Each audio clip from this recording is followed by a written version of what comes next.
बबलू हाथी सुबह सवेरे अकेले वन में टहलने के लिए निकला। वह अपने ही धुन में चला जा रहा था। लगता था उसके दिमाग में कोई उलझन है जिसे वह सुलझाने की कोशिश कर रहा था। सड़क पर आगे बढ़ते ही उसके सामने चीकू खरगोश भागा। बबलू का पैर उसके ऊपर पड़ने ही वाला था कि चीकू जोर से चिल्लाया। उसकी आवाज सुनकर बबलू ने अपना पैर पीछे खींच लिया। कहाँ खोए हो बबलू भाई? कहीं नहीं, बस कुछ ऐसे ही सोच रहा था। किस बारे में?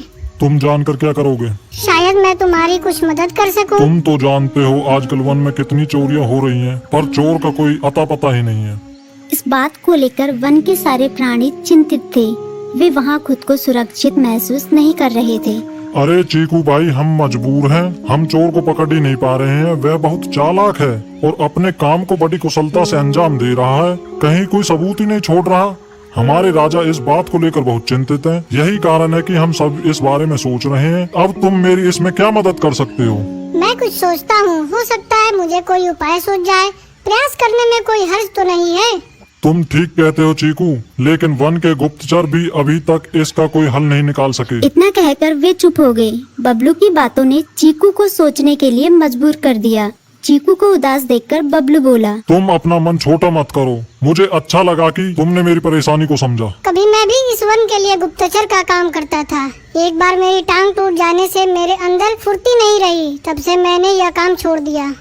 चीकू, तुम चाहो तो यह काम दोबारा कर सकते हो। वन के प्राणी ज्यादातर दिन में भोजन की तलाश करते हैं, वे रात को आराम करते हैं। तुम दिन रात दोनों में ही भोजन की तलाश में निकल सकते हो सकता है रात को तुम्हें कुछ ऐसी बातों का पता चल जाए जो हमारे काम की हो।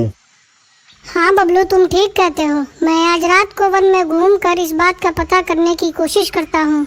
थोड़ी देर बातें करके चीकू अपने बिल की ओर बढ़ गया और बबलू अपने रास्ते चला गया।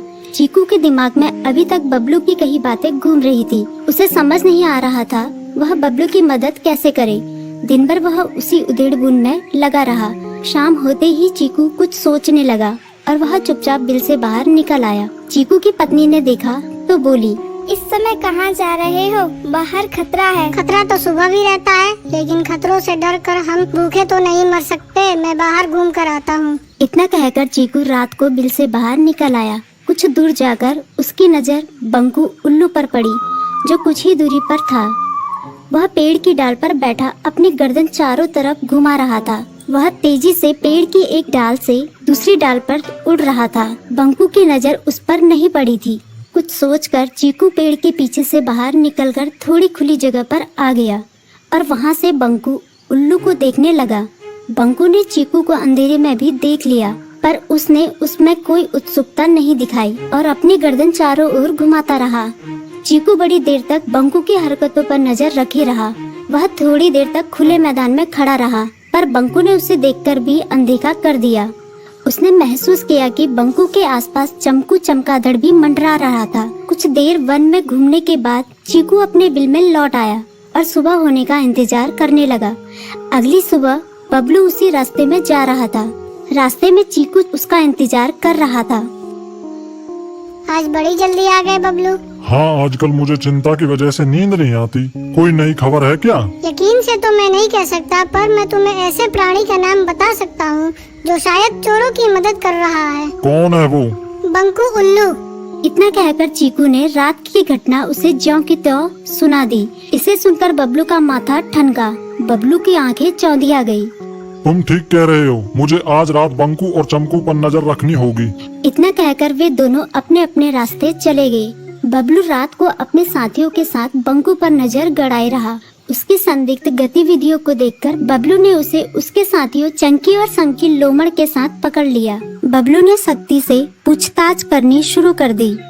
तुम इस समय बंकू चमकू के साथ क्या कर रहे हो? हम चारों दोस्त हैं, इसलिए साथ बैठकर बातें कर रहे हैं।